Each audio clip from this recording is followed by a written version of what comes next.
தலைகளை தாழ்த்தி ஜெபிப்போம். எங்களை நேசிக்கிற நல்ல தகப்பனே, ஒரே ஒரு வாழ்க்கை ஆண்டவரே, அதுவும் கடந்து போகிற ஒரு வாழ்க்கை. உம்முடைய சத்தியம் எங்களை விடுதலையாக்கும் என்று சொல்லப்பட்டிருக்கிறது. ஆகவே ஆண்டவரே, இந்த உலகத்தில் எவ்வளவு சாப்பிட்டாலும் பசி எடுத்துக்கொண்டே தான் இருக்கிறது, தண்ணீர் குடித்தால் தாகம் எடுத்துக்கொண்டே தான் இருக்கிறது. ஆனால் உம்முடைய சத்திய வேதம் எங்களை திருப்தியாக்கும் என்று நாங்கள் நம்பி உம் சமூகத்தில் காத்திருக்கிறோம். ஆண்டவரே, பாவிகளாகிய எங்கள் குற்றங்களை மன்னித்து உம்முடைய இரக்கங்களுக்காக நாங்கள் கெஞ்சுகிறோம். எங்கள் மேல் இறங்கி எங்களோடு நீர் பேசும் ஆண்டவரே. நாங்கள் உம்மை குறித்து அறிந்திருக்கிறோம். நீர் ஒரு சத்தியத்தை குறித்து எங்களுக்கு வெளிப்படுத்தாவிட்டால், அந்த பரிசுத்த ஆவியானவருடைய அனுகிரகம் எங்களுக்கு கிடைக்காவிட்டால் நாங்கள் ஒன்றுமே பெறமாட்டோம் ஆண்டவரே. எங்களோடு கூட நீர் பேசும், எங்களுக்கு மனது உருகும் ஆண்டவரே. மீட்பெரும் இரட்சகருமாகிய இயேசு கிறிஸ்துவின் மூலம் ஜெபம் கேளும் எங்கள் ஜீவனுள்ள நல்ல பிதாவே, ஆமென். பிரியமானவர்களே, நாம் அருமையான ஒரு தலைப்பிலே சிந்தித்து கொண்டிருக்கிறோம். தி பிளஸட் ப்ரேயர் ஸ்டெப்ஸ், ஆசீர்வாதமான ஜெப படிகள், ஆசீர்வாத ஜெப படிகள், whichever way it is. நான் ஏற்கனவே உங்களுக்கு சொல்லிவிட்டேன், இந்த மெத்தடில் தான் நீங்கள் ஜெபிக்க வேண்டும் என்று நான் சொல்லவே இல்லை. அல்லேலூயா. நீங்கள் ஒரு தேவைக்காக, ஒரு வேலைக்காக, ஒரு சரீர சுகத்திற்காக, ஒரு முக்கியமான காரியத்திற்காக ஜெபிக்கும் பொழுது இவைகளையெல்லாம் மனதில் கொண்டு முக்கியப்படுத்தினால் நலமாக இருக்கும் என்று சொல்லப்படுவதற்காகவே இந்த செய்திகளை கர்த்தருடைய ஆவியானவர் நமக்கு கொடுத்து கொண்டிருக்கிறார். அல்லேலூயா. சில சமயத்தில் 2 நிமிஷம் ஜெபம் பார்த்தீங்கன்னா 20 மணி நேரம் ஜெபத்தோட பலன் உள்ளதாக கூட இருக்கும். அதற்காக 2 நிமிஷம் தான் ஜெபிக்கணும்னு இல்லை, 20 மணி நேரம் ஜெபிக்கக்கூடாதுன்னு இல்லை. ஆமென். ஆனால் நாம் யாரோடு பேசுகிறோம் அதை இன்றைக்கு சபை மறந்து வருகிறது. அல்லேலூயா. We know that we are speaking with a living God, but we don't know who he is. அல்லேலூயா. எனக்கு அருமையான தேவஜனமே, எனக்கு அருமையான தேவஜனமே, ஒரு காரியத்தை சொல்லுவார்கள். ஆமென். நம்ம அந்த ஒரு கதை சொல்லுவார்கள். அந்த கதை எப்படி இருக்கும் என்றால், நீங்கள் அதை மிக கவனமாய் கேளுங்கள். ஒரு பழங்காலம் ஒன்றிலே ஒரு செல்வந்தன் வைர ரத்தனங்கள், தங்க நகைகள் இதெல்லாம் வைத்து கொண்டு பிரயாணமாய் அந்த காலத்தில் குதிரைகள் மூலமாக, இல்லைன்னா ஆடு மூலமாக, அது மேலே தான் உட்காந்து கழுதை மூலமாக போவார்கள். அப்படி போகும்போதெல்லாம் ஒரு கள்ளன் அவர் பின்னாலேயே வருவான். இவர் எந்த சத்திரத்தில் தங்குறாரோ அதே சத்திரத்தில் அவனும் ரூம் போட்டு விடுவான். அவர் அந்த காலத்தில் பார்த்திங்கன்னா ஒரு அறையவே எல்லாரும் பப்ளிக்காக தான் அப்படி இருக்கிற மாதிரி, ரொம்ப நம்ம இந்த காலத்து ஹோட்டல்ஸ் மாதிரி ப்ரைவேட்டாக லாக் அண்ட் கீ அப்படி தனி ரூம்லாம் இருக்காது. ஸோ அப்போ என்ன ஆகுன்னா, இவங்க 2 பேரும், இவன் என்ன காத்திருப்பான், எப்பவுமே இவர் ஒரு பெரிய வைர வியாபாரி ஆயிற்று, இவர் ஏகப்பட்ட நகைகளோடு வைரங்களோடு வந்திருப்பார், இதை கொள்ளையடிக்க வேண்டும் என்று அவன் ஒரு தருணத்தை எதிர்பார்த்து கொண்டே இருப்பான். ஆனால் என்ன நடக்கும் என்று சொன்னால், ஒவ்வொரு நாளும் இவன் என்ன செய்வான்னா, குளிக்க போகும்போது பார்த்தீங்கன்னா அந்த கள்ளனை நீ முதல்ல குளிச்சுட்டு வந்திருப்பா, நான் கூட பதறாமல் குளிக்கிறேன்னு அவனுக்கு ரொம்ப உற்சாகம் வரும். ஆஹா, நல்ல சான்ஸு, நம்ம முதல்ல குளிச்சுட்டு வந்துடுவோம், அப்படின்னா இந்த ஆள் நகையை நம்ம ஆட்டையை போட்டோம்னா அப்படியே ஓடிடலாம் நம்ம அப்படின்னு சொல்லி அவனும் நானே முதல்ல குளிச்சுட்டு வந்துடுறேன்னு சொல்லி போவான். போயிட்டு வந்துட்டு பார்த்தீங்கன்னா அதுக்கடுத்து இவர் குளிக்க போயிடுவார். இவர் குளிக்க போகும்போது அவர் பெட்டு சும்மா ஒரு பையெல்லாம் திறந்தானே இருக்கும். அந்த காலத்தில் என்ன பெரிய பூட்டை வச்சுருக்க போகிறாங்க. பையை உருட்டுவான், தலைனைக்குள்ளே பார்ப்பான், பெட்டு கடியில் பார்ப்பான், ஒன்றுமே இருக்காது. அப்படி தலையில் அடிச்சுட்டு என்னடா எவ்வளவு இந்த ஆள்கிட்ட இருக்குது அப்படின்னோடனே திருப்பி அவர் குளிச்சுட்டு வந்துடுவார். அப்புறம் 2 பேரும் கிளம்பி போகும்போது, இல்லை நீங்கள் ஒரு வைர வியாபாரி, உங்களுடைய இதுகளெல்லாம் எங்கே தான் அப்படி ஒழிச்சு வச்சுருக்கீங்க, ஒன்றுமே புரியலையே அப்படின்னு சொல்லி அவனை வேறு வழி இல்லாமல் அவன் ஓப்பனாகவே கேட்டுருவான். அப்போ அவர் சொல்லுவாரான், தம்பி நீ எப்படிப்பட்ட ஆள்னு எனக்கு தெரியும், அதனால் நீ குளிக்க போகும்போது ஓம் பெட்டில் தான் என் நகை வைரத்தில் நீ அங்கே தேடாமல் நீ ஏன் பெட்டில் தேடிட்டு இருந்த. The blessings are closer than you think. நீ தேடுகிற நன்மைகள் நீ விரும்புகிறதற்கும் மேலாக உன் அருகாமையில் தான் இருந்தது, நீ அதை தேடவில்லை. எவ்வளவு பரிதாபம்! இன்றைக்கு அப்படித்தான் அநேக கிறிஸ்தவர்கள் we don't know where to begin. சிலர் ஆக்ரோஷ கோபத்தோடு ஜெபிக்கிறார்கள். ஏதோ ஒரு வேலைக்கார், என்ன நீ ஏசப்பா எங்களுக்கு செஞ்சுட்டு இருக்கீங்க, ஒன்றுமே நீங்கள் சரியில்லை. அதாவது you can question God, you are allow to do that, but you can never murmur God. முறுமுறுக்க நமக்கு அதிகாரம் இல்லை. கேள்வி வேணால் ஒரு சில சமயங்களிலே கேட்கலாம், அதில் இன்னும் ஜாக்கிரதையாக இருக்க வேண்டும். You are speaking with a mighty God. You are speaking with an almighty God. அப்போ ஏற்கனவே இந்த தலைப்பில் 2 செய்திகளை நாம் கேட்டிருக்கிறோம். இன்றைக்கு 3வது கேட்க போகிறோம். மிக முக்கியமாக இருக்க வேண்டும். முதலாவது நாம் பார்த்தோம், நாம் எப்படி நம்மை தாழ்மைப்படுத்த வேண்டும். ஜெபத்திற்கு ஆரம்பத்திலே நம்முடைய இருதயத்தையும் சரீரத்தையும் ஆவியையும் தேவ சமூகத்திலே தாழ்த்த வேண்டும் என்று, அந்த முக்கியத்துவம் நம்மிடத்தில் இருக்க வேண்டும் என்று பார்த்தோம். இதெல்லாம் எதற்காக? நான் ஒரு முக்கியமான காரியத்திற்காக ஜெபிக்கிறேன். இது எனக்கு தேவன் அவருடைய சித்தப்படிதான் எனக்கு செய்வார் என்று தெரியும். ஆனாலும் இது நிச்சயமாக தேவன் எனக்கு தருகிற காரியம் என்று நாவிலே உணர்கிறேன். நான் அதற்காக ஜெபிக்கிறேன் என்கும் பொழுது இந்த காரியங்களை முக்கியப்படுத்தும். 2வது பார்த்தோம், நாம் நம்முடைய பாவங்களை அப்படியே என்ன தப்பு பண்ணமோ அதை அப்படியே அறிக்கையிட வேண்டும். இதில் கூட நான் ஒரு காரியத்தை சொல்லக்கொள்ள ஆசையாக இருக்கிறேன். 1 யோவான் 1:9 பார்த்தோம். நிறைய நேரங்களில் பார்த்தீங்கன்னா உங்களுக்கு ஒரு பெரிய பிரச்சனை வருதுன்னு வைங்களேன். நீங்கள் காரில் போயிட்டுருக்கீங்க, பஸ்ஸில் போயிட்டுருக்கீங்க, 2 வீலர், என்னடா எவ்வளோ ஜெபம் பண்ணுறோம், எவ்வளோ இதோ, அப்போ நான் ஏதோ ஒரு பெரிய பாவம் பண்ணியிருக்கேன். அந்த பாவத்தை உடனே பிசாசு உங்கள்கிட்ட வந்துடுவான். ஏய், நீ பண்ணியிருக்க அயோக்கியத்தனமான பாவங்கள், அதெல்லாம் தேவன் இன்னும் கோபத்தில் இருக்கார், உன்னைய இன்னும் மன்னிக்கல அவர் அப்படின்னு சொல்லி திருப்பி, ஆண்டவரே என்னுடைய பழைய பாவம். அது அவசியம் இல்லை பிரியமானவர்களே. ஏன்னா வேத வசனம் மிக தெளிவாய் சொல்லுகிறது, நாம் பாவங்களை அறிக்கையிட்டால் அவைகளை மன்னிப்பதற்கு அவர் உண்மையும் நீதியும் உள்ளவராக இருக்கிறார். அப்போ மனம் ஏதோ வாயில் சும்மா நேரத்துக்கு வார்த்தை, ஆனால் நம்ம திருந்தக்கூடாதுங்கிற நினைச்சில் இருந்தால் அது வேற கதை. இருதயம் மனஸ்தாபப்பட்டு கண்ணீரோடு கூட நம்ம அப்படி மனம் திரும்பும் பொழுது நம்ம ஒரு தடவை பாவம் மன்னிப்பு கேட்டாலே தேவன், அப்போ நீங்கள் என்ன செய்யணும்னா அந்த நேரத்தில், பிசாசு, நான் ஏற்கனவே ஆண்டவர்கிட்ட இந்த விஷயத்தை பாவத்தில் கேட்டுட்டேன், அவர் என்னை 1 யோவான் 1:9 மன்னித்து விட்டார், நீ உன் பெட்டியை கட்டிட்டு நீ போயிட்டே இருப்பா அப்படின்னு நம்ம சொல்ல தெரியும். ஆகவே இதனுடைய ஆழங்களை வேண்டுமென்றால் அந்த அவைகளை நீங்கள் அந்த செய்திகளை வெளிவரும்போது நீங்கள் கேட்கும்படி மிக தாழ்மையோடு கேட்டுக்க. 3வது காரியம், எடுத்தோன்னே பெட்டிஷனை வைக்கக்கூடாது. அவருடைய மனதுருக்கத்திற்காக, இரக்கத்திற்காக நாம் கெஞ்ச வேண்டும். ஆமென். அந்த சமாரிய ஸ்திரியை போல, ஆமென், விடலவா, ஹல்லேலூயா, ஆமென், நீங்கள் வேண்டாம் அப்படின்னு, சரிப்பா நீங்கள் அப்போ யூதர்களே குணமாக்கு, நாங்கள் போயிடுறோம் அப்படி சொல்லலை அந்த அம்மா. ஹல்லேலூயா. அப்போ இரக்கத்திற்காக கெஞ்ச வேண்டும் என்று பார்த்தோம். 4வது ஒரு காரியம் இருக்குது. இந்த 3 காரியத்தை நம்ம ஏற்கனவே பார்த்து விட்டோம். ஹல்லேலூயா. 4வது ஒரு முக்கியத்துவம் இருக்கிறது பிரியமானவர்களே. இப்போதான் நம்ம என்ன செய்யணும்னா தேவனை துதிக்க ஆரம்பிக்க வேண்டும். ஹல்லேலூயா. we should praise God. எப்படி துதிக்க வேண்டும்? நிறைய நேரம் பார்த்தா நம்ம எப்படி துதிப்போம்?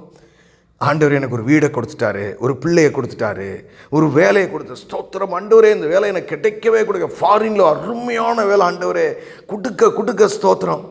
நிறைய நேரங்களில் அது கண்டிப்பாக செய்யணும், விட்டுறாதீங்க. அதை செய்யக்கூடாதுன்னு நான் சொல்லவே இல்லை, கண்டிப்பாக அது செய்யணும். ஆனால் நம்முடைய வாழ்க்கையில் நிறைய நேரங்களில் அடுத்து நம்ம என்ன செய்வோம்னா, ஆமாண்டவரே உங்கள்கிட்ட என்ன ஜெபம் பண்ணாலும் நீங்கள் ஒன்றும் கேட்கவே மாட்டீங்க, நீங்கள் அடுத்து எங்களுக்கு எதாவது செய்யுங்க, அதுக்கப்புறம் உங்களை துதிக்கிறோம். இப்படி எத்தனை நேரம் விசுவாசிகள் சொல்லுகிறதை நாம் கேட்டிருக்கிறோம், அறிந்திருக்கிறோம். தவறு. அதாவது துதித்தலும், அடுத்து பார்த்தீங்கன்னா வொர்ஷிப், அவரை தொழுது கொள்ளுதலும் நமக்கு நன்மை செய்ததற்காக அல்ல பிரியமானவர்களே, அவர் ஒருவரே தெய்வமாய் பூமியை ஆளுகை செய்கிறபடியினாலே அவருக்கு கொடுக்க வேண்டிய கனம், இதை கொடுக்கும்படியாகவே நீங்களும் நானும் பூமியிலே படைக்கப்பட்டிருக்கிறோம். It's not to right royally claim certain things. You and I are being created by God to do that 2 things, to praise Him and to worship Him. அவரை துதிப்பதும் அவரை தொழுது கொள்வதற்காகவே நீங்களும் நானும் படைக்கப்பட்டிருக்கோம். அது என்னென்ன? பிறவி கடமை. ஹல்லேலூயா. விசுவாசியினுடைய பிறவி கடமை. இதை நான் நல்லா இருந்தால் தான் செய்வேன், அப்படி அந்த மைண்ட் செட் தவறான மைண்ட் செட்.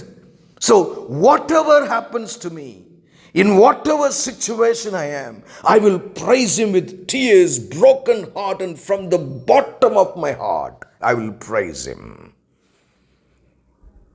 எஸ் பிரியமானவர்களே, அது ரொம்ப ரொம்ப முக்கியம். You are not speaking with an ordinary person. அவர் வாயை திறந்தார்னா உங்கள் வாழ்க்கை தேனாக மாறும். ஹல்லேலூயா.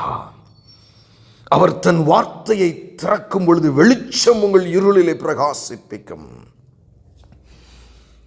எவ்வளவு பெரிய மேன்மையான கர்த்தர்! அவர் இன்னும் ஊழியக்காரர்களுக்கே நிறைய தெரியாதுங்க. ஹல்லேலூயா.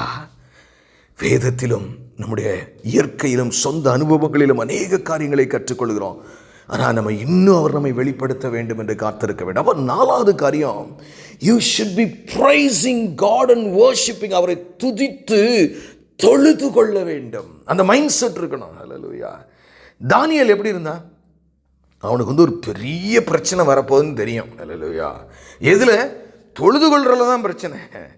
ஆமாம், கொஞ்ச காலத்துக்கு யாரும் ராஜாவை தவிர்த்து யாரையுமே தொழுது கொள்ளக்கூடாது என்று அவர்கள் பிரகடனம் பண்ணினார்கள்.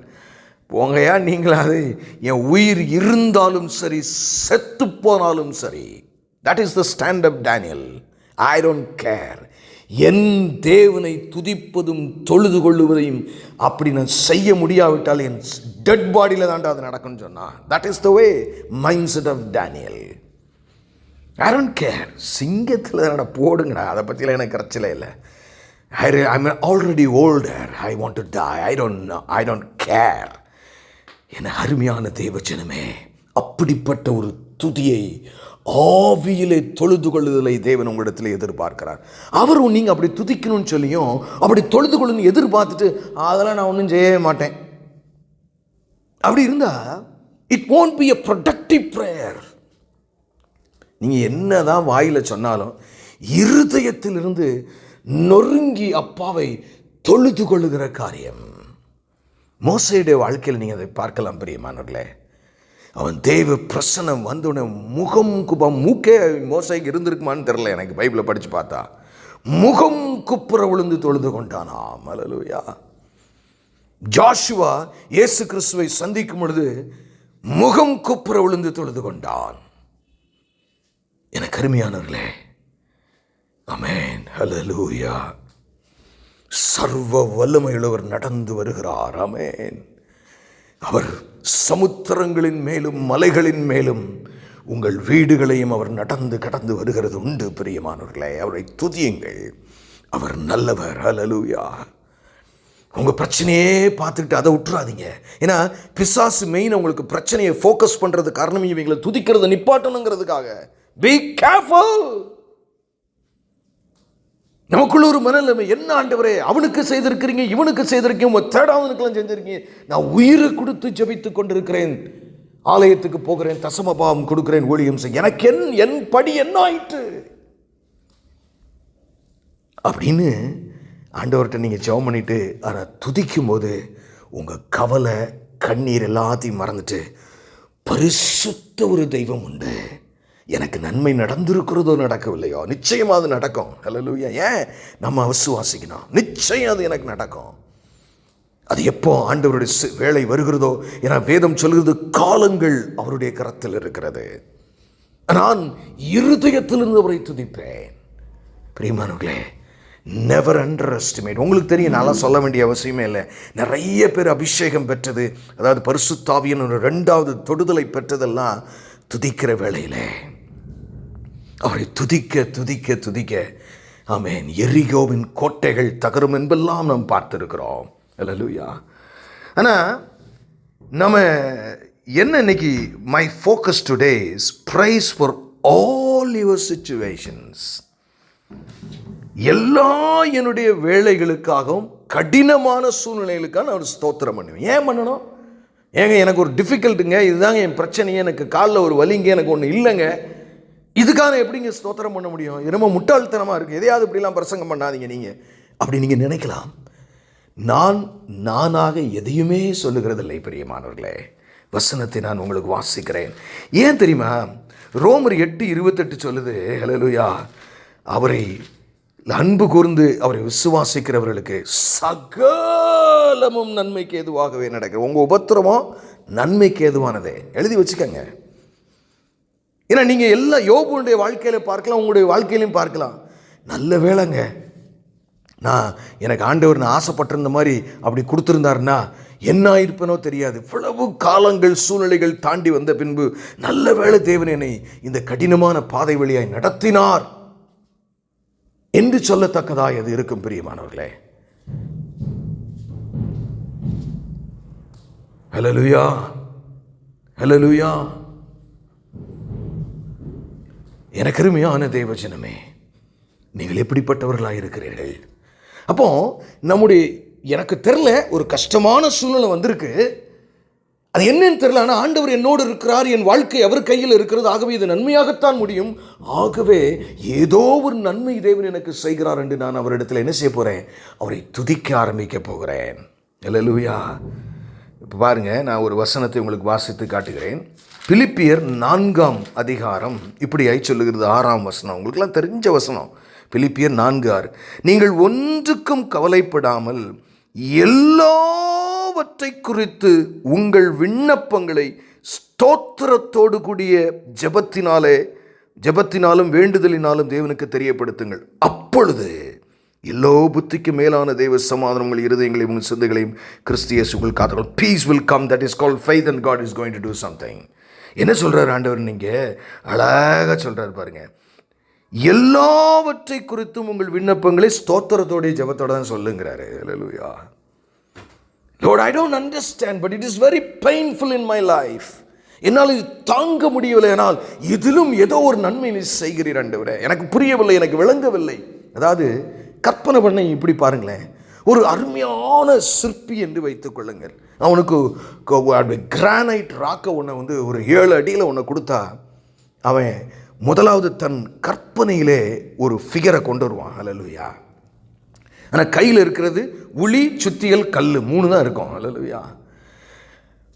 அடி டம்னு அடிப்பான். முதல்ல அடிக்கும் போது உருவம் எடுக்கிறதே என்னையா இங்கே போய் அடிச்சிட்டு இருக்கான், ஓங்கி அடிக்காதப்பா, கல்லே உடஞ்சிராம, எனக்கு தெரியும் நான் என்ன செய்கிறேன்னு.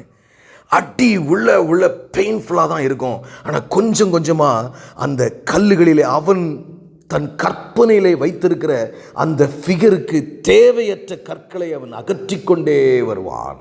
உங்களுடைய வாழ்க்கையிலே ஆண்டவர் உபத்திரவங்களையும் சோகங்களையும் நன்மைக்கு எதுவாகவே பயன்படுத்துகிறார் பிரியமானவர்களே. ஆகவே பிரைஸ் காட். ஏன் நான் இப்படி சொல்கிறேன்னா, இதுக்கு ஒரு ஆன்மீக ரகசியம் உண்டு. when you praise him even in difficulties, நீங்கள் நினைக்கிற மாதிரி நீங்கள் ஜெபம் பண்ணுறது உங்கள் அறைக்குள்ளே உங்கள் வீட்டுக்குள்ளே மட்டும்தான் தெரியும் நினைக்கிறேன். ஓப்பன் சிஸ்டமில் பரலோக ராஜ்யத்தில் எல்லாருக்கும் தெரியும். ஹல்லேலூயா. அங்கே சபை கூடும். மிகாவேல், காப்ரியேல், பெரிய பரிசுத்த தூதர்கள், கோடிக்கணக்கான தூதர்கள் தேவன் சிங்காசனத்தில் அமர்ந்திருப்பார். என் மகன் பாரு, இவ்வளவு பிசாசை கூடுவார் தேவ சபை கூடும். பாரு எவ்வளவு உபத்திரவத்தை நீ கொடுக்கன்னு கேட்டேன், நானும் சரின்னு சொன்னேன். இதன் மத்தியிலும் அவ என்னை துதிக்கிறது நீ பார்க்கவில்லையோ? அந்த இடத்துல பார்த்தீங்கன்னா, அந்த மகா சபையிலே பிசாசுடைய முகம் கருகி போகும், தேவனுடைய முகம் மகிமைப்படும். பிரியமானவர்களே, அதுக்கு உங்களுக்கு ஆசீர்வாதம் இருக்குமா இருக்காதா? கொஞ்சம் பொறுமையா இருங்க. கால தாமதம் ஆகிவிட்டது என்று வேதனைப்படாதிருங்கள் பிரியமானவர்களே. இந்த தேவன் உங்களை நேசிக்கிற கர்த்தர் சகலத்தையும் நேர்த்தியாய் செய்வார். அவர் கையில் வாழ்க்கையை கொடுத்துட்டு நம்ம புலம்ப வேண்டிய அவசியமே இல்லை. அப்போ துதிக்கும் போது பாருங்க என்னென்னலாம் நடக்குதுன்னு பாருங்க. ஹல்லேலூயா. பிசாசு வெட்கப்படுகிறார். அதனால தான் ஆண்டவர் சொல்றாரு, நீ எல்லாவற்றிற்காகவும் துதி செலுத்து. ஆண்டவர் சில இதை வேணா எக்ஸ்பிளைன் பண்ணி சொல்லாமல் இருக்கலாம். அப்பா சொல்லிட்டாரா, அப்படியே கீழ்ப்படுகிற மனத்துவ பக்குவத்துக்கு வாங்க. அதை போட்டு தோண்டி துருவி எடுத்து நிறைய பேர் சொல்லுவாங்க, அது அந்த கொரிந்தி சபைக்கு எழுதியிருப்பார், அது இந்த சபைக்கு எழுதியிருப்பார், அது அப்படி இது இப்படி. இன்னைக்கு கூட ஒருத்தர் சொன்னா, அப்போனா நீங்கள் 1 கொரிந்தி 2 கொரிந்தி ஏன் படிக்கிறீங்க? நான் கேட்டேன், why do you just read that if it is written to some other church? அப்போ பழைய ஏற்பாட்டெல்லாம் யூதர்களுக்கு எழுதப்பட்டு நமக்கு என்னையே எழுதப்பட்டிருக்கிறது? எதற்காக முழு வேதாகமத்தை தேவன் நமக்கு கொடுத்தார்? பிரியமானவர்களே, கடைசி வஞ்சிக்கிற காலத்தில் நாம் இருக்கிறோம். ஒவ்வொரு செய்தி முடிஞ்சாலும் என்னன்னாலும் நீங்கள் தேவ சமூகத்தில் போய் நாம் உட்கார வேண்டும். ஒவ்வொரு செய்தியும் பக்தியையும் தேவ பயத்தையும் அன்பையும் நமக்கு கொண்டு வர வேண்டும் பிரியமானவர்களே. அப்போ 4வது காரியம், நம்ம என்ன செய்யணுமா? அவரை துதிக்க வேண்டும் எல்லா சூழ்நிலைக்காக. நான் திருப்பி அதை சொல்லுகிறேன். You praise God for the difficult situation because your Lord knows ஏன்னா அந்த வசனம் ரோமர் 8:28 தான் பைபிள்லேயே அதிகமாக வாசிக்கப்படுகிற ஒரு வசனம் என்று ஸ்டாட்டிஸ்டிக்ஸ் சொல்லுகிறது. ஏன்? சகலமும் உங்களுக்கு நன்மைக்கு எதுவாக நடக்கும். ரட்சிக்கப்பட்ட உங்களுக்கு தீமைக்கு ஒன்றும் நடைபெறாது பிரியமானவர்களே. அப்புறம் நீங்கள் சந்தோஷப்படணுமா? சந்தோஷப்படக்கூடாது. அதனால தான் பவுல் எழுதுகிறாரு, என் உபத்திரவங்களில் நான் மிகவும் மகிழ்ந்து களி கூறுகிறேன். பிகாஸ்